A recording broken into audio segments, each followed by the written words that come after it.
Hello everyone, this is Akash Ukani and welcome to Samarpan techno school biology YouTube channel. આપણે જોઈ રહ્યા હતા ચેપ્ટર નંબર 12 બાયોટેકનોલોજી અને તેનું પ્રયોજન. અત્યાર સુધી લેક્ચર આપણે 5 સુધીની અંદર શું જોયું તો કે એનસીઈઆરટી બેઝ આપણે જે વસ્તુ હતી એ જોઈ લીધી, બરાબર. એમસીક્યુ આધારિત નૈતિક પ્રશ્નો આપણે જોયા, ત્યારબાદ જૈવ સલામતી માટે વાત કરી, બરાબર, જૈવ તસ્કરીની વાત કરી. આજે જે આપણે જોવાના છીએ એ છે જૈવ પેટન્ટ, કે જે તમારો નીટ આધારિત પોર્શન છે. લેક્ચર નંબર 6 અને 7 આ બે લેક્ચરની અંદર આપણે ચેપ્ટર પૂરું કરશું. તો આ 6 અને 7 લેક્ચરની અંદર તમારે નીટ આધારિત અહીંયા અઢળક એમસીક્યુ ના તમને જવાબ મળી રહેશે. તમે વિવિધ મટીરીયલ સોલ્વ કરશો તો એનામાંથી પણ તમને એવું લાગતું હશે કે પોર્શન બહારનો સવાલ છે, બરાબર, સિલેબસ બહારનો સવાલ છે, તો બસ એ અહીંયાથી તમને મળી રહેશે. આ બે લેક્ચર તમે રેફર કરશો એના અંદરથી, કઈ બહારનું છે નહીં. ચલો, વિધાઉટ વેસ્ટિંગ ટાઈમ આપણે શરૂ કરીએ. જૈવ પેટન્ટ કોને કહેવાશે? જૈવ પેટન્ટ તો કે જ્યારે પણ કોઈ જૈવિક સંશોધન બદલ તમને એના ઉપર હક કે સરકાર દ્વારા પૈસા કે કોઈ ઇજારો આપવામાં આવે. ઇજારો એટલે કે એના ઉપર હક અને પૈસા, ઓકે, મહેનતાણું ઇનામ, બરાબર. તો એને શું કહેવાશે? એક પ્રકારની જૈવ પેટન્ટ. શું કહેવાશે? જૈવ પેટન્ટ. આખી આપણે વ્યાખ્યા પ્રોપર લખી હોય તો કે જૈવ વૈજ્ઞાનિક સંશોધન બદલ અપાતા ઇજારાને શું કહેવાય? જૈવ પેટન્ટ. આ જૈવ પેટન્ટ કોને મળે? તો કે જેણે ભાઈ સંશોધન કર્યું હોય એને. શા માટે આવું કરવામાં આવે? માનો કે હું કોઈક વસ્તુનું સંશોધન કરું છું કે તમે કોઈક વસ્તુનું સંશોધન કરો છો, તો તમે એ સંશોધન પાછળ ઘણી મહેનત કરી હોય, તો તમારી પ્રોડક્ટ છે ને, તમે કંઈક નવી વસ્તુ બનાવી છે, તો એનો હક કોને મળવો જોઈએ? તમને. એના ઉપરથી પૈસા કમાવાનો ઓથોરિટી પણ કોને મળતી હોવી જોઈએ? તમને. હવે એની એ વસ્તુ તમારી, તમે જે વસ્તુ બનાવી છે એ લોકો માર્કેટમાં બધા લોકો બનાવવા માંડશે, તો તમારી વેલ્યુનું કઈ, તમે જે મહેનતથી બનાવ્યું છે તમારી મહેનતની કોઈ વેલ્યુ રહેશે નહીં, તમારા નોલેજની કોઈ વેલ્યુ રહેશે નહીં. સમજ પડી? તો એટલા માટે શું કરવામાં આવે કે સરકાર એવું કહી દે કે ભાઈ જો આ ભાઈ આ સંશોધન કરેલું છે, એને આ પેટન્ટ એના નામે રજીસ્ટર કરાવેલી છે, તો બીજા કોઈ પણ આનું ઉત્પાદન કે આ વસ્તુ કોપી ટુ કોપી બનાવી શકશે નહીં, બરાબર. આવું ક્યાં કહેવામાં આવ્યું? તો એના માટે ઈસવીસન 1970 ની અંદર 1970 ની અંદર ભારતની અંદર ઇન્ડિયન પેટન્ટ એક્ટ આ કાનૂનની અંદર દાખલ કરવામાં આવ્યો, બરાબર. ઇન્ડિયન પેટન્ટ એક્ટ એ અનુસાર કોઈ પણ સંશોધન બદલ મુદત કેટલા વર્ષની હોય? 5 વર્ષની. 5 વર્ષ સુધી કોઈ પણ વ્યક્તિ, કોઈ પણ બહુરાષ્ટ્રીય સંસ્થા કે કોઈ પણ સામાજિક સંસ્થા તમારા જે સંશોધન છે એનો યુઝ કરી શકશે નહીં. એનો આર્થિક લાભ માટે પણ એ યુઝ નહીં કરી શકે વિધાઉટ યોર પરમિશન. તમે પરમિશન આપશો તો એ કરશે, પણ આપણે જેને કહીએ છીએ કે ફ્રેન્ચાઇઝી લેવી, બરાબર, તો એને પણ ફ્રેન્ચાઇઝી લેવી પડે, પણ નામ કોનું લાગશે? તમારું. કેટલા વર્ષો સુધી તમને ગવર્મેન્ટ આના બદલ પૈસા આપશે? તો કે 5 વર્ષ સુધી. અને હક પણ તમારો કેટલા વર્ષ સુધી લાગશે? 5 વર્ષ સુધી. પછી તો કે પેટર્નમાં તમારે ફરીથી કંઈક નવી પદ્ધતિ આવી હોય, નવી પેદાશ મળી હોય, બરાબર, નવી ઉત્પાદન તમે કંઈક કરો છો એના માટેની નવી પદ્ધતિ હોય, તો એ તમારે ફરીથી તમારા નામે પેટન્ટ રજીસ્ટર કરાવવી પડે. તમારી પેલા કોઈ પેટન્ટ 5 વર્ષમાં રજીસ્ટર કરાવી દે, 5 વર્ષ પછી એ જ ટેકનિકની, એ જ ઉત્પાદનની પણ નવી ટેકનિક સાથે કોઈ બતાવે પેટન્ટ અને રજીસ્ટર કરાવી દે, તો તમારો હક પછી લાગે નહીં. ઓકે, તો આમાં પણ તમારે કોમ્પિટિશન તો છે જ. તો ઇન્ડિયન પેટન્ટ એક્ટ મુજબ 5 વર્ષની મુદ્દત આપવામાં આવે. કેટલા વર્ષની? 5 વર્ષની. ભારતની અંદર કોઈ સંશોધન બદલ તમને આ પેટન્ટ આપવા કરતા એ સંશોધનની પ્રક્રિયા પર વધારે પેટન્ટ આપવામાં આવે છે. સમજ પડી? કારણ કે જેમ પ્રક્રિયા ઓછી ખર્ચાળ અને ઓછા સમયની અંદર થઈ જતી હોય તો એ વધારે ફાયદાકારક છે, એટલા માટે ભાર એના પર આપવામાં આવે છે, બરાબર. હવે જ્યારે ક્યારેય પણ તમને પેટન્ટ અપાતી હોય ત્યારે કઈ કઈ વસ્તુઓ ધ્યાનમાં રાખવામાં આવે? તો કે મુખ્ય 4 વસ્તુઓ ધ્યાનમાં રાખવામાં આવશે. કેટલી? 4. એ પૈકી પહેલી છે કે તમે કોઈક નવી સંશોધન કરી હોય, એટલે કે ધ્યાનમાં રખાતી બાબતો. આ તમે કદાચ બીએસસી કરીને એમએસસી કરો અથવા તો બીએસસી કરતી વખતે તમે પ્રોજેક્ટની અંદર તમે કંઈક કામ કરતા હોય ને કોઈ તમને નવી જાતિ મળે, કોઈ તમે નવું સંશોધન કરી બેસો, ઓકે, તો ત્યારે પણ તમારે પેટર્ન રજીસ્ટર કરાવવી પડે. આ જે પેટર્નની વાત છે એવી રીતે કોઈ પણ વસ્તુમાં તમે કોઈ નવા કાપડ, નવું રેશમ બનાવવાની ટ્રાય કરો, બરાબર. જેમ કે રેશમી કીડામાંથી રેશમ બને છે તો એની કોઈ તમે નવી પદ્ધતિ લઈને આવો કે જે ઓછી ખર્ચાળ હોય અને સ્પીડમાં થઈ જતી હોય અને વધારે ટન કાપડ આપતી હોય, અને એ કાપડ પણ કેવું હોય જે આ રેશમ કરતા પણ વધારે ક્વોલિટી વાળું, તો પેટર્ન તમારા નામે રજીસ્ટર થશે. ભલે એ જૈવ પેટર્ન નથી પણ એ કોઈ પણ સંશોધન બદલ પેટર્ન તો છે, એટલે એ બધું જ કોની અંદર આવશે? ઇન્ડિયન પેટર્ન એક્ટ અનુસાર આવશે, બરાબર. કે બધાની વર્ષ મુદત કેટલી છે? 5 વર્ષ. ધ્યાનમાં રખાતી બાબતો કઈ કઈ છે? તો પહેલું છે નવી શોધ કે તેમાં કોઈ પણ પેદાશોનો સમાવેશ થતો હોય, બરાબર. કઈ બાબત ધ્યાનમાં રખાશે? નવી શોધ કે જેમાં કોઈ પેદાશ સમાવેશિત હોય. તમે કોઈ પણ નવી સંશોધન કરી દો પણ એનો કઈ ઉપયોગ જ ના થતો હોય તો એનું કામ શું? બરાબર. તમે કોઈ પેઇન્ટિંગ બનાવી દો, પેઇન્ટિંગ ઉપર તમને પૈસા મળે, એની ઉપર તમારો હક ન મળે, 5 વર્ષ સુધી એ તમારામાં કામમાં ના આવે. એટલે કે પેદાશની વાત કરેલી છે, ઓકે. ત્યારબાદ બીજો કઈ મુદ્દો ધ્યાનમાં રાખવામાં આવશે તો કે અગાઉ કોઈ સંશોધન થયેલું છે, એ પ્રક્રિયાની અગાઉની શોધમાં તમે કંઈક સુધારા કરી દો. માનો કે કોઈ એક બેક્ટેરિયા શોધ્યા છે, ઓકે, ચલો બેક્ટેરિયાનું સંશોધનનું કામ એને મળ્યું, એને પેટર્ન મળી ગઈ, પણ એ બેક્ટેરિયાની અંદરની ડિટેલ્સ, એને કઈ રીતે પ્રજનન કરશે, કઈ રીતે એની કોષ દિવાલ હશે, વગેરે વગેરે, કઈ રીતે બંધારણ હોય, લિંગી પ્રજનન કરે, અલિંગી કઈ કઈ રીતે શું શું પ્રક્રિયા થાય, આનું જીવન ચક્ર, આ બધું તમે શોધો. એટલે કે અગાઉની શોધમાં કરેલા સુધારા બદલ, અથવા તો ચલો આગળ કોઈ શોધ કરી, હવે તમે પાછી એની ચકાસણી કરી, પછી આપણને ખબર પડે કે ભાઈ આગળ જે વૈજ્ઞાનિક કહી ગયો ને એ ખોટું હતું, આ હકીકતમાં સાચું છે, આવું તમે કયો, આવું તમે સાબિત કરી દો તમારી થીસિસ દ્વારા, તો પણ તમને એની પેટન્ટ મળશે. એટલે કે અગાઉની શોધમાં કરેલ સુધારા બદલ પણ તમને પેટન્ટ મળે. ત્યારબાદ એટલે કે આ પણ મુદ્દો ધ્યાનમાં રાખવામાં આવે, બરાબર. આ ધ્યાનમાં રખાતી બાબતો છે. કઈ કઈ બાબતો ઉપર તમને પેટર્ન મળે એની આપણે પછી ડિસ્કસ કરીશું. પેદાશ કે પ્રક્રિયામાં કરવામાં આવતા સુધારા બદલ, પેદાશ મેળવવાની પ્રક્રિયામાં કરવામાં આવતા સુધારા બદલ, કોઈક એવી પ્રક્રિયા દ્વારા તમે પ્રોટીન બનાવો છો કે જે 2 દિવસ લે છે. હવે તમે કંઈક નવી પ્રક્રિયા બનાવો છો કે જે 1 દિવસની અંદર બમણું ઉત્પાદન આપે છે અને ક્વોલિટી પણ સારી છે. એટલે પ્રક્રિયાની અંદર તમે કંઈક સુધારો કર્યો તો પણ તમને પેટર્ન મળતી હોવી જોઈએ. એટલે કે નિપજ અથવા તો પેદાશની ઉત્પાદન પ્રક્રિયામાં કરેલા સુધારા બદલ, પ્રક્રિયામાં કરેલ સુધારા બદલ પણ તમને શું આપવામાં આવે? પેટર્ન આપવામાં આવશે. અને ચોથું તો કે કઈ પણ નવી સંકલ્પના કે નવા ઢાંચા બદલ પણ, નવી સંકલ્પના કે નવા ઢાંચા બદલ. કોને કહેવાય નવી સંકલ્પના? જે વાતથી બધા જ અજાણ છે એવું તમે કંઈક માર્કેટમાં લઈને આવો. જેમ કે મેન્ડલભાઈ આવ્યા એટલે એને સૌથી પહેલા આનુવંશિકતા માટેની સૌથી પહેલા શરૂઆત કરી, બરાબર. હજી કોઈ ખબર જ નહોતી ત્યારે. એવી રીતે કદાચ કોઈ કોષ શોધ્યો હશે, એની અંદર રંગસૂત્ર શોધ્યું, કોઈને ખબર જ નથી ને એ લઈને આવ્યા, બરાબર. નવી સંકલ્પના લાવ્યા. જેમ કે જેનેટિક એન્જિનિયરિંગ આવ્યું, બાયોટેકનોલોજી આવ્યું, કોઈને ખબર જ નહોતી પડતી. આવી વસ્તુ તમે આપો છો એટલે કે નવી સંકલ્પના તમે પ્રસ્તુત કરો છો, તો એ બાબતની પણ તમને જે પેટન્ટ એટલે કે બાયો પેટન્ટ મળી શકે. હવે તમને એમ થાય કે સર અમારે એટલે કે તમારે પેટન્ટ મેળવવી હોય તો તમને કઈ કઈ શોધ બદલ મળે? તો જીવ એટલે કે બાયોલોજીને આધારિત અને આ ચેપ્ટર આધારિત કઈ કઈ એવી બાબતો છે કે તમને પેટર્ન મળી શકે, તો એ આપણે બાબતોને નોટ કરવાની ટ્રાય કરીએ. કઈ કઈ બાબતો? તો કે પહેલું જોઈએ, ક્યારે પણ તમે સૂક્ષ્મ જીવાણુની વિવિધ જાતો શોધો, કારણ કે બાયોટેકનોલોજીની અંદર સૂક્ષ્મ જીવાણુ વધારે ઉપયોગી છે.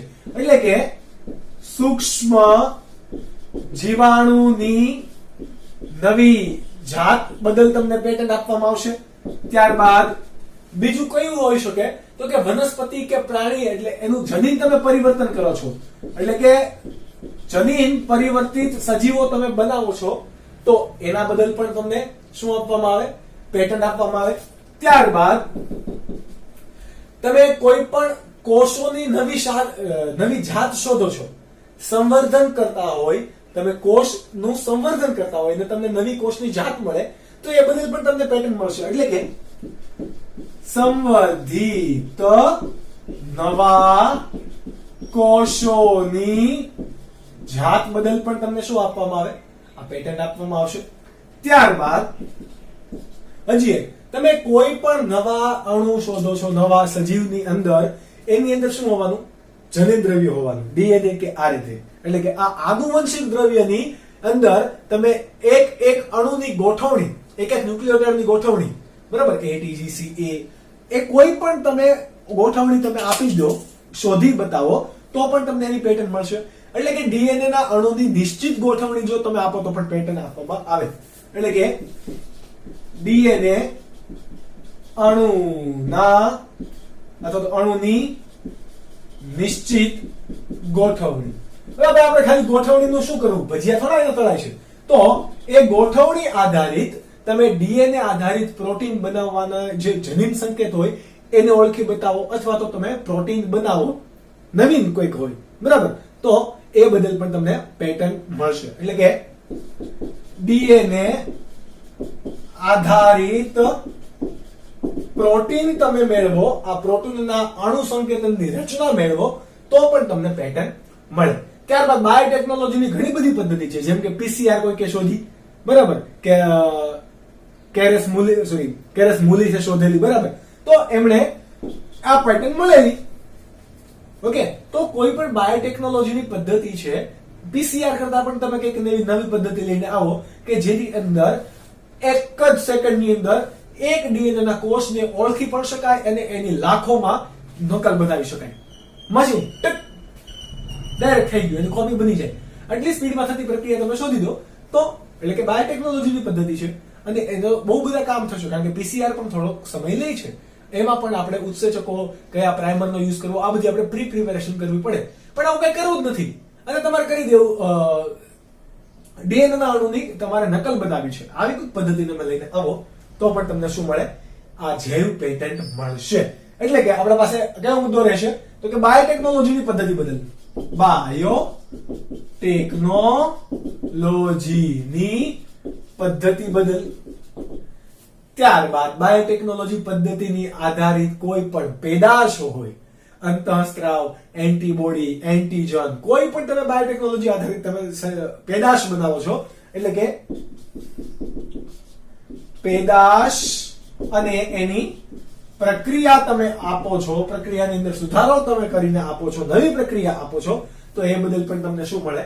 આ જૈવ પેટન્ટ મળી શકે. હવે વાત કરીએ કે ઘણા સંપ્રદાય, ઘણા સંસ્થા, ઘણા દેશ આ જૈવ પેટન્ટ અપાય છે ને એના વિરુદ્ધ છે. કેમ? કારણ કે પેટન્ટ અપાઈ ગઈ એટલે તમારો એની ઉપર કોઈ એક વ્યક્તિનો કે એક કોઈ દેશનો હક લાગી ગયો. હક લાગી ગયો તો શું થશે? બીજા કોઈ સાલા એનો યુઝ નહીં કરી શકે. કદાચ તમને ઔષધ મળી ગઈ, બરાબર, ઔષધ મળી ગઈ જેને આખી દુનિયાને એની જરૂર છે, પણ તમારો હક છે, બરાબર, એવા સમયે શું થશે? ભાઈ તમારો હક ભલે હોય પણ એ બધા માટે જરૂરી છે. અત્યારે તાત્કાલિક ઇમરજન્સીમાં જરૂરી પડે છે. તો એવા સમયે કોઈ પેટર્ન જેની પાસે છે એ એમ કે ભાઈ મારે કોઈ નથી દેવી, તો આપણે એને કઈ કરી શકાય નહીં. કેમ? તો કે એના નામે પેટર્ન છે, એના ઉપર એનો હક છે. એને મોહ માંગી કિંમત તમે આપશો તો કદાચ એ માને કે ચલો હું દઉં, બધા આખી દુનિયા ભલે યુઝ કરતી, બરાબર, આ પેટર્નનો યુઝ કરું. તો જો એ નહીં માને તો પ્રોબ્લેમ થશે. તો એનો પણ ઘણા લોકો વિરોધ કરે છે. જેમ કે એક તમારી વનસ્પતિ છે બ્રાસિકા. બ્રાસિકા કુળ છે, એટલે કે રાયનું કુળ. રાય છે એ પ્રકારની વનસ્પતિ, બરાબર. તો આ બ્રેસિકા છે, આ બ્રેસિકા કુળની વનસ્પતિની અંદર જનીન પરિવર્તિત કરીને એટલા બધા લક્ષણો વાળા, એટલે કે સારા લક્ષણો વાળી વનસ્પતિનો સમન્વય કરી શકાય કે એક જ વનસ્પતિ ઉપર બધા સારા લક્ષણો આવી ગયા. જો આવું કોઈ કરે અને પેટન્ટ પોતાના નામે રજીસ્ટર કરાવી લે તો કોઈ વિકસિત દેશ છે એના ઉપર, અથવા તો કોઈ બહુરાષ્ટ્રીય સંસ્થા છે કે જેણે આ પદ્ધતિ વડે કામ કર્યું, એનું એના ઉપર અધિપત્ય આવી જશે, એનો જ હક લાગી શકે, બરાબર, બીજા કોઈ એનો યુઝ નહીં કરી શકે. તો આ બીજા લોકો સાથે શું થાય છે? અન્યાય પણ થાય છે. એટલા માટે ઘણા લોકો આ જૈવ પેટર્નનો વિરોધ કરે છે. પણ જે બિચારા સંશોધન કરે છે, જે પોતાની લાઈફ, પોતાનું નોલેજ, પોતાનો ટેલેન્ટ, પોતાનો ટાઈમ બધું જ આમાં ઇન્વેસ્ટ કરે છે, એને પણ કંઈક મળવું જોઈએ. એ અનુસાર એ માનવ હિતને કલ્યાણમાં ધ્યાનમાં રાખીને આ જૈવ પેટર્ન આપવામાં આવે છે. આ તમે નોટ ડાઉન કરી શકો. ત્યારબાદના ટોપિકની વાત કરીએ તો કે જૈવ સલામતીના પ્રશ્નો. આપણે કાલે વાત કરી હતી, એટલે કે લાસ્ટ લેક્ચર નંબર 5 ની અંદર વાત કરી હતી નૈતિક પ્રશ્નોની. તો નૈતિક પ્રશ્નો સાથે જૈવિક સલામતી પણ જોડાયેલી છે, કે જેના વિશે તમે આજે થોડોક ડિટેલમાં અભ્યાસ કરશો. તો મેં નૈતિક પ્રશ્નોની વાત કરી એ જ છે, પણ એ ટોપિકને થોડોક આપણે એક્સપાન્ડ કરીને સમજશું નીટ માટે. કોના માટે? નીટ માટે. જૈવ સલામતી કોને કહેવાશે? તો કે ક્યારેય પણ તમારે જૈવિક સંશોધનો થાય અને જૈવિક સંશોધનોમાં જો પ્રામાણિકતાનો નાશ થતો હોય, પ્રામાણિકતાનો ભંગ થતો હોય, તો એવા સમયે જે કંઈ પણ સાવચેતી લેવામાં આવે એને શું કહેવાય? જૈવ સલામતી. બરાબર. કોનો? તો કે જૈવિક પ્રામાણિકતા ના ભંગ બદલ લેવાતી કાળજીને શું કહેવાય? જૈવ સલામતી પ્રશ્નો, અથવા તો એને બીજું કહેવાશે નૈતિક પ્રશ્નો પણ. બરાબર. પણ આપણે એને બીજા રીતે આજે ભણશું. આ પ્રામાણિકતાનો ભંગ થશે એટલે કોને કોને નુકસાન થઈ શકે?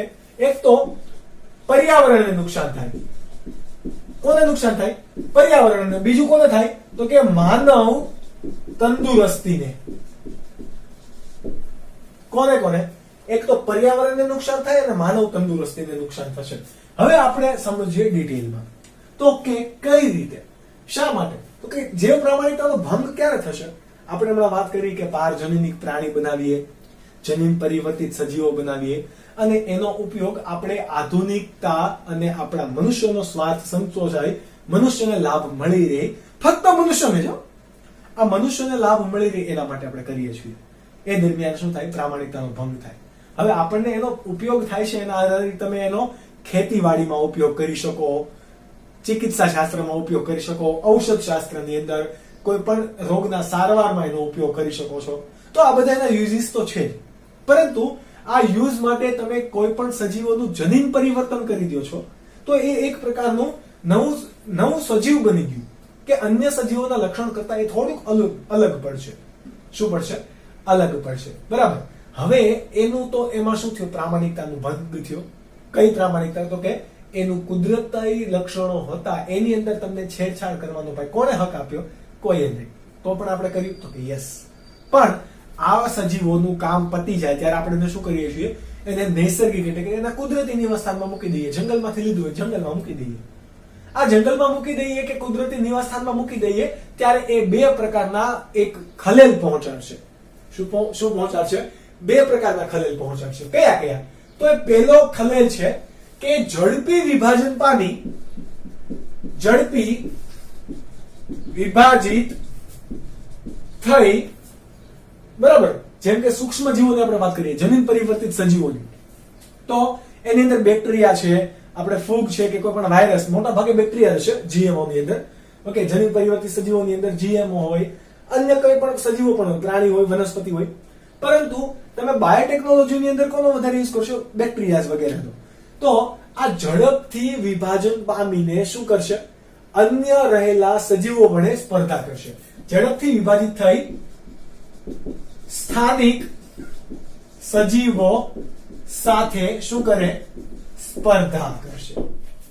જેમ કે ઉંદર છે, સપોઝ કે ઉંદર છે, તો ઉંદરના લક્ષણો તમે કંઈક ચેન્જ કર્યા. બરાબર. હવે એ લક્ષણો ચેન્જ કર્યા તો એમાં મનુષ્યો જેવા ઉચ્ચ કક્ષાના સજીવોના લક્ષણો એડ કરી દીધા છે. તો એને એના સભ્યો એટલે કે સામાન્ય ઉંદરડા સાથે મૂકવામાં આવે તો બધા કરતા અલગ પડશે. અલગ પડશે એટલે રહેઠાણ માટે, ખોરાક માટે, ત્યારબાદ પ્રજનનના સાથીદાર માટે, પાણી માટે, કોઈ પણ પોતાની જરૂરિયાત પૂરી કરવા માટે એ અન્ય સભ્યો જોડે શું કરશે? સ્પર્ધામાં ઉતરશે. સ્પર્ધામાં ઉતરે એટલે બે માંથી જે કોઈ પણ પ્રભાવી હશે એ જીતશે, અને જે એટલું બધું શક્તિશાળી કે એવા સારા લક્ષણો યુક્ત નહીં હોય એ સ્પર્ધામાં ટકી શકશે નહીં, એટલે એનો નાશ થશે. શું થશે? નાશ થાય. તો એ નાશ થાય છે તો શું થાય? તો કે ભાઈ એમાં આખું નિવસન તંત્ર છે એની અંદર દરેકે દરેક સજીવનું મહત્વ છે. સજીવનો નાશ થાય છે એવી રીતે ધીરે ધીરે જો જાતિ નાશ થવા લાગી તો, બરાબર, જાતિ નાશ થવા લાગી તો નિવસન તંત્ર પણ ખોરવાઈ જશે, એટલે કે બેલેન્સ જળવાશે નહીં. ત્યારબાદ કોઈ પણ રોગકારક સજીવોનું જનીન હોય એ જનીનોનું વહન, જેમ કે બેક્ટેરિયા આપણા હાથમાં છે, એટલે કે રોગકારક સજીવોના જનીન, જેમ કે બેક્ટેરિયાની અંદર આપણે કોઈ પણ રોગકારક સજીવોનું જનીન દાખલ કરી દીધું અથવા તો એના વિરુદ્ધ આપણે પ્રક્રિયા કરી અને એવા જનીન કોઈ પણ એને જ્યારે બેક્ટેરિયા છે અથવા તો કોઈ પણ પ્રાણી છે એ કોઈક કુદરતી નિવાસસ્થાનમાં જશે, ત્યાં શું કરશે? પ્રજનન કરશે. પ્રજનન કરશે એટલે આ જનીન એની આગલી સંતતિની અંદર ઉતરતું આવશે. એની આગલી સંતતિની અંદર ઉતરતું આવે તો શું કરે? એ જનીન કેવું છે? આપણે એક્સપેરિમેન્ટ માટે કરેલું, એના કુદરતી નિવાસસ્થાન માટે નથી. એટલે કે સજીવોના જનીન આનુવંશિક પેઢીમાં ઉતરી શું કરે? ભાઈ જાતિની જીવંતતાનું જોખમ ઊભું કરશે. કેમ? તો કે આ સજીવ પર્યાવરણની અંદર, એટલે કે એક કુદરતી નિવાસસ્થાનમાં અને એક આપણે પારજનીન પ્રાણી અથવા તો જનીન પરિવર્તિત સજીવ બંનેનું સંકલન થયું કે એક નવા લક્ષણો વાળો બનશે સજીવ. અને આ નવા લક્ષણો વાળું સજીવ બન્યું એ પર્યાવરણનો પ્રતિકાર કરી શકશે કે નહીં? જીવન પોતાનું જીવી શકશે કે નહીં? આપણા જોડે, મનુષ્ય જોડે ઘણા અન્ય સજીવોના પ્રજનન કરીને કંઈક નવું સજીવ બનાવવાની ટ્રાય કરી, પણ એ બધી નિષ્ફળ ગઈ. કેમ? તો કે કંઈક ને કંઈક ખામી આવી જાય. આવી જો ખામી આવતી ગઈ અને આવી રીતે જ લીક બધું થતું ગયું તો એની જાતિનું શું થાય? જીવંતતાનું જોખમ આવે, એટલે કે જાતિ નાબૂદ થઈ શકે. શું થઈ શકે? જાતિ નાબૂદ થઈ શકે. ત્યારબાદ આ આપણે હમણાં વાત કરીએ કે પર્યાવરણીય અને જૈવિક બંને જોખમો છે. ઓકે, તો કયા જોખમો છે એ આપણે જોખમોની વાત કરી લઈએ. પહેલું જોખમ છે કે કોઈ પણ સજીવો જ્યારે પોતાના કુદરતી નિવાસસ્થાનની અંદર જશે ત્યારે એ વિષારી અથવા તો એલર્જીક, વિષારી એટલે કે ઝેરી અથવા તો એલર્જીક ચયાપચયકોનું શું કરે? ચયાપચયકોનું શું કરે? નિર્માણ કરશે. બરાબર, સમજો કઈ રીતે. કોઈ પણ સજીવ છે એની અંદર તમે એનું જનીન પરિવર્તન કર્યું, એટલે કે અન્ય કોઈ પણ પ્રતિકારક પરિસ્થિતિ સામે આવે અથવા તો કોઈ પણ કેમિકલ સામે, કોઈ પણ હાનિકારક સૂક્ષ્મ જીવો સામે એનો પ્રતિકાર થવા માંડ્યો. બરાબર, પ્રતિકાર થવા માંડ્યો એટલે પોતાની એક્સપેરિમેન્ટલ કેપેસિટી તો એની વધી ગઈ, પરંતુ એ પોતાની કુદરતી રીતે જીવાતી જીવન શૈલીથી કેવું છે? તદ્દન વિરુદ્ધ. એટલે કે વિષારી અથવા તો એલર્જી ચયાપચયનું નિર્માણ કરે છે. તમે જેવી રીતે જોઈ શકો કે જેમ જેમ આપણે રોગ પ્રતિકારકતા વધારવા માટે નવા ડ્રગ્સ, નવી રસીને એવું લેતા જઈએ છીએ, બનાવતા જઈએ અને આપણી અંદર દાખલ કરતા જઈએ છીએ, એમ આપણા સામે કોણ વધારે ટક્કર આપે છે? રોગકારક સજીવો પણ ટક્કર આપે છે. જેમ કે પહેલા લોકો મલેરિયાથી મરી જતા, મલેરિયા સામેની રસી શોધી લીધી આપણે, દવા શોધી લીધી, બરાબર, શીતળાથી મરી જતા, ટીબી થી મરી જતા, આ બધા સામેની આપણે ઉપચારો શોધી લીધા. શીતળા તો હવે નાબૂદ પણ થઈ ગયું છે. ઓકે, તો હવે શું થયું? શીતળા કરતા પણ ડેન્જર રોગો આવવા મળ્યા. કેમ આવું આવવા લાગ્યું? તો કે આપણે શીતળાની રસી નાખી. હવે શીતળાના સજીવો, શીતળા માટે જે કોઈ પણ સૂક્ષ્મ જીવ જવાબદાર છે, હવે એ કઈ અસર કરશે નહીં. તો એ પણ એનું જીવન અસ્તિત્વ ટકાવી રાખવા માટે, પર્યાવરણ સાથે અનુકૂલન મેળવવા માટે એ પણ પોતાનું જીવન શૈલી વધારશે. એટલે એનાથી પણ વધારે હાનિકારક રોગકારક સજીવો ઉત્પન્ન થશે. એટલે કે જેવી આપણે પ્રતિકારકતા વધારશું એવો એ પણ વધારશે. તો એક સમયે બંને વચ્ચે કોમ્પિટિશન થતી જશે. જેમ કે અત્યારે કોરોના, આપણી પાસે બધી રસીઓ બધું જ હતું. કોરોના માટે કઈ હતું? તો કે નહીં, હજુ કોરોના માટેની રસી મળી નથી અને આઈ ડોન્ટ નો કે ક્યારે મળશે. કદાચ 2021 આવે ત્યાં સુધીમાં મળી પણ જાય. ઓકે, આ 2020 ચાલી રહ્યું છે, જુલાઈ 2020. તો એલર્જી ચયાપચયકોનું નિર્માણ કરશે. ત્યારબાદ અનપેક્ષિત રોગકારકોનું પણ શું કરે? ઇન્ટ્રોડ્યુસ કરે, એટલે કે સ્વીકૃતિ કરે. અનઅપેક્ષિત રોગકારકોનું સ્વીકૃતિકરણ. જેમ કે ઘણા લોકોનું કહેવું છે, બરાબર, કે ચાઇનાની લેબની અંદર કોઈ એક્સપેરિમેન્ટ કરતા કરતા આ વાયરસ છૂટો પડ્યો, લીક થઈ ગયો અને મોટીમાં મોટી આ સદીની મોટામાં મોટી દહેશત ફેલાવી. ઓકે, તો એના માટે કોણ જવાબદાર? કે ભાઈ આપણને એ એક્સપેરિમેન્ટ શા માટે કરવા ગયા? તો કે કંઈક નવી દવા, ડ્રગ્સ બનાવતા હતા એ માટે, બરાબર.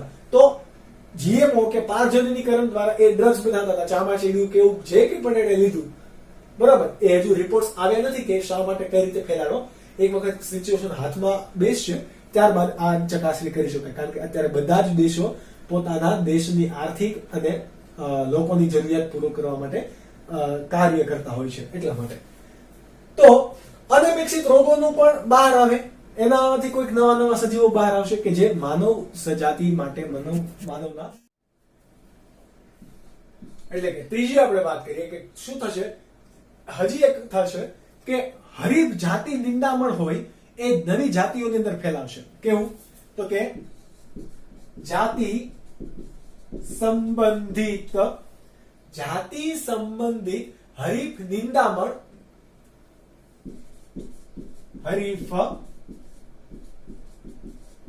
નિંદામણ. જેમ કે તમે કોઈ વનસ્પતિનું નિંદણનાશક વનસ્પતિ જનીન પરિવર્તિત સજીવો બનાવો છો, બરાબર, કે દવા તમે નિંદણનાશક તમે દાખલ કરશો તો વનસ્પતિને નહીં નુકસાન થાય, પરંતુ નિંદણનાશ થઈ જશે. હવે નિંદણ એટલે કે એ પણ એક પ્રકારની વનસ્પતિ છે, તો એ પણ શું કરશે? એ નિંદણનાશક સામે પ્રતિકારક આપવા માટેના પ્રયત્નો કરશે અને પ્રતિકારક બની જશે. એટલા માટે એ પણ પ્રતિકારક બની ગઈ, એટલે કે એના લક્ષણો પણ એને વિકસાવી લીધા. હવે જમીનમાંથી એ વધારે પડતા પોષક તત્વોનું શોષણ કરશે, કે જે મુખ્ય પાક માટે કેવું છે? નુકસાનકારક છે. ત્યારબાદ ચોથું છે, કોઈ પણ પરોપજીવી હોય, કોઈ પણ સૂક્ષ્મજીવી હોય કે કોઈ પણ સ્પર્ધકો હોય એનો ફેલાવો કરે. કોનો? પરોપજીવી, સ્પર્ધકો કે સહજીવીઓનો શું કરે? ફેલાવો કરશે. આ ફેલાવો કરે તો શું થાય? ફેલાવો કરશે તો નિવસન તંત્રની અંદર દરેકે દરેક સજીવો વચ્ચેનું બેલેન્સ જળવાઈ રહેલું છે. આ બેલેન્સ રહેશે નહીં, અસ્તવ્યસ્ત વેરવિખેર થઈ જશે. એટલા માટે અહીંયા નિવસન તંત્રમાં બેલેન્સ ના જળવાતા પર્યાવરણીય જોખમ પણ ઉત્પન્ન થશે. તો આ બાબત હતી તમારા નીટ માટે. ઓકે, તમે નોટ ડાઉન કરી લો, આપણે પછી આગળ વધીએ. ત્યારબાદનો લાસ્ટ ટોપિક આજનો, જૈવ યુદ્ધ.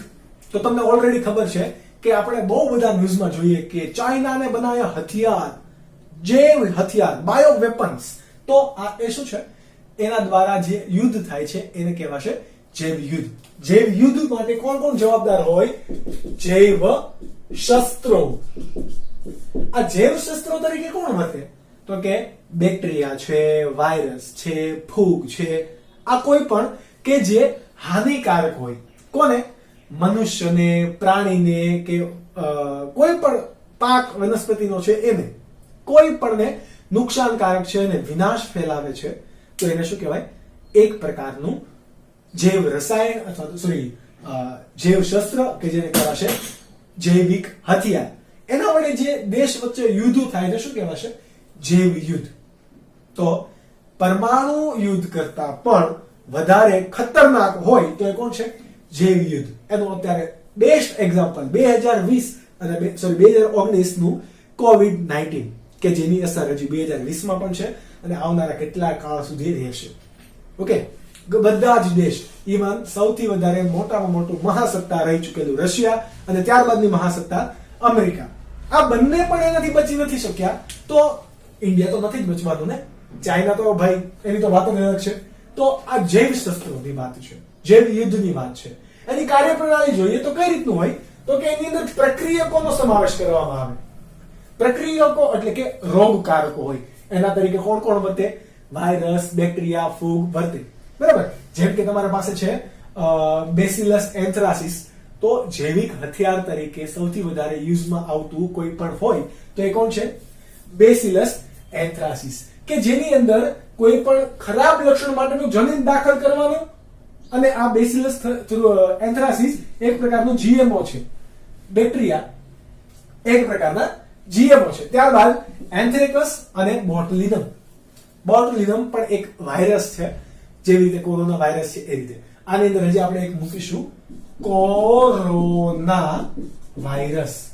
અને 99% ચાન્સીસ છે કે નીટની અંદર આ કોરોના વાયરસનું જૈવ યુદ્ધના ટોપિકમાં પૂછી શકે. એક પ્રકારનું શું છે? Bio weapons. હવે કઈ રીતે થાય? તો કે આ બેક્ટેરિયા છે, ફૂગ છે, એ તમને દેખાવાનું નથી. ફેલાવો થતો હશે, તમને દેખાય નહીં, નરી આંખે ના જોઈ શકાય. ઓકે, તો એવા પ્રક્રિયકોને તમારે કાચની શીશી કે બરણીની અંદર પેક કરવાના. એને કહેવાય વેલી. વેલી એટલે કે નાની નાની કાચની બોટલ હોય ને, એને કહેવાય વેલીઝ. બરાબર? તો નાની કાચની શીશીની અંદર તમે પેક કરી દીધા, અને પછી તમે કોઈ વિમાન દ્વારા કે મિસાઇલ દ્વારા વિમાન ઉપરથી જતું હોય, બરાબર, એમાંથી એ કાચની શીશીઓનો મારો ચલાવવામાં આવે. એ કાચની શીશી પણ આકાશમાંથી પડતી હશે તો દેખાય નહીં, બરાબર? અથવા તો કોઈ પણ રાષ્ટ્રની સરહદો છે, જેમ કે ઇન્ડિયા પાકિસ્તાન, ઇન્ડિયા ચાઇના, એ સરહદો ઉપર ફેંકીને પણ જો આ વસ્તુ કરવામાં આવેલું હોય તો એ એરિયાની અંદર કોઈ પણ બેક્ટેરિયા, વાયરસ કે ફૂગ કે જે રોગકારક છે એ તો ફેલાવો થશે. કોઈને ખબર પણ નહીં પડે, એના રોગ થવા માંડશે. ધીરે ધીરે એ વ્યક્તિના સંપર્કમાં આવશે, પ્રાણીના સંપર્કમાં આવશે, વનસ્પતિના સંપર્કમાં આવશે, ખેતીવાડીના પાકના સંપર્કમાં આવશે, અને મોટી દહેશત, વિનાશ ફેલાવશે. જે રીતે અત્યારે કોરોના કામ કરી રહ્યું છે. એટલે કે એની કાર્યપ્રણાલી જોઈએ તો શું કરવાનું? કાચની શીશીની અંદર પ્રક્રિયકોને ભરીને શું કરવાનું? એનું ચોક્કસ રીતે વિતરણ કરે. આવું કોણ કોણ કરે? તો કે આતંકવાદી સંગઠન કરી શકે, જે વિરોધી દેશો હોય એ આ કરી શકે. ઓકે, અને એનાથી બચવા માટે આપણા પાસે શું હોવું જોઈએ? સારામાં સારા ઉપકરણો હોવા જોઈએ, સારામાં સારી માનસિકતા હોવી જોઈએ. જેવી રીતે અત્યારે કોરોનાની સ્થિતિ છે તો આપણી ફરજ છે કે માસ્ક પહેરીને બહાર નીકળવું, વગર કામનું તમારે બહાર ના નીકળવું, બરાબર? Stay in, stay safe. આ પ્રકારની સાવચેતી તમે રાખી શકો. ત્યારબાદ એ કાચની શીશી વગેરે છે એનું વિતરણ થઈ ગયું. જ્યાં પણ પડશે, મિસાઇલ દ્વારા તમે ફેંકી છે, વિમાન દ્વારા ફેંકી છે, કોઈ પણ દ્વારા, ત્યાં તૂટશે અને એનો ફેલાવો થશે. કોના ઉપર? મનુષ્ય, પાક કે પ્રાણી ઉપર આ પ્રક્રિયકોનો ઉપયોગ કરવામાં આવે, અને આ પ્રક્રિયકો એટલે કે બેક્ટેરિયા, વાયરસ કે ફૂગ એનો શું કરશે? વિનાશ કરશે. આ એક પ્રણાલી છે. આમાંથી કોઈ બચી શકતું નથી. આખો દેશ અત્યારે કોરોનાના લીધે આખું વિશ્વ મહામારીમાં ફેલાઈ ગયું. ઓકે, તો આ જે કંઈ પણ હોય, બાયો વેપન્સ છે તો પણ, કોઈ પ્રક્રિયાની ભૂલ છે તો પણ કોરોના વિશે તમારે અહીંયાથી ઘણા બધા એમસીક્યુ નીકળશે. ઓકે, તો આજના લેક્ચર માટે આટલું. આપણે ફરી મળીશું લેક્ચર નંબર 7 ની અંદર. એની અંદર વધારે નીટ માટેની માહિતીની વાત કરીશું. ત્યાં સુધી તમે એમસીક્યુ સોલ્વ કરતા રહો, વાંચતા રહો, મસ્ત રહો. બાય બાય અને ટેક કેર.